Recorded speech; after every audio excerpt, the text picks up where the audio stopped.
Hello, I'm Brent Gardner, and this is the NRA ILA Grassroots News Minute for Friday, February 6th. Here with today's first story is correspondent Krista Cupp. Thanks, Brent. As we reported last week, legislation to require a federal license to possess any detachable magazine, semi-automatic rifle or shotgun, or any handgun has been introduced in Congress.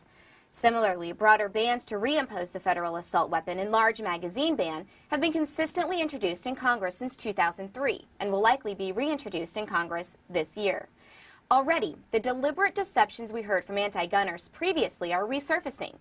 Anti-gun Senator Carl Levin of Michigan said on the floor of the Senate that assault weapons are capable of firing up to 600 rounds per minute and that they are once again pervading our streets and neighborhoods. Did we mention that our opponents are deliberately deceptive?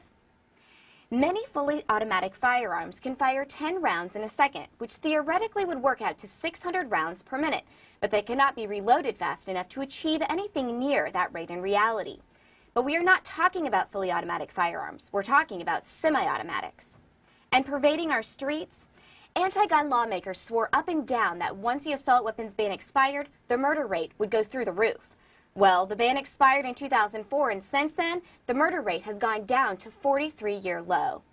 The anti-gunners are working overtime to revive this bogus issue, but Congress required a study of the 1994 ban, and the study concluded the banned weapons and magazines were never used in more than a small fraction of gun murders.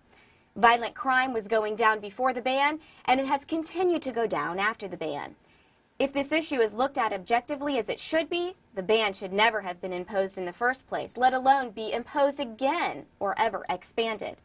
And certainly guns should not be banned on the basis of nonsense like Senator Levin's speech and other deliberate deception perpetuated by gun ban groups such as a folding stock makes a rifle concealable as if it were a pocket knife. But anyone who knows anything about gun laws knows that federal law requires a rifle to be 26 inches long, regardless of its stock, and a 26-inch long rifle is not concealable. A pistol grip is designed to allow a rifle to be fired from the hip, but the 90 million pistols owned by the American people all have pistol grips, and they aren't designed to be fired from the hip. Besides that, the fact that a rifle has a shoulder stock and sights mounted on the barrel proves that it is designed to be fired from the shoulder. These guns are high-powered. Next time an anti-gunner calls a gun high-powered, ask him to name one gun that is low-powered. They even call .22 rimfires high-powered when they want to brand a .22 as a so-called assault weapon. NRA members who own AR-15s and other so-called assault weapons, you are not alone.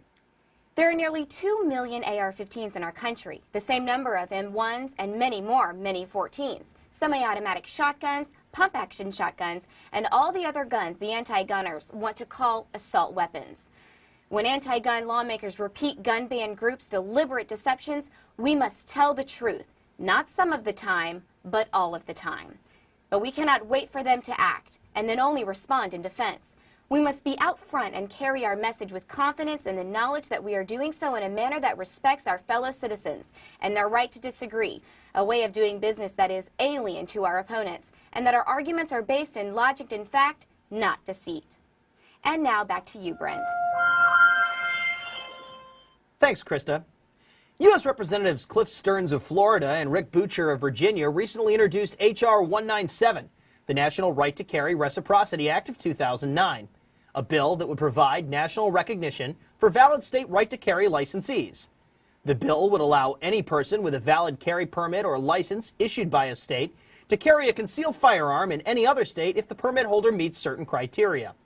In states that issue permits, a state's laws governing where concealed firearms may be carried would apply within its borders. In states that do not issue carry permits, a federal standard would apply. The bill would not create a federal licensing system. It would simply require the states to recognize each other's carry permits, just as they recognize driver's licenses. Senator John Thune of South Dakota is expected to introduce the Senate companion bill in the near future. We thank Representative Stearns as he's introduced such legislation since 1995.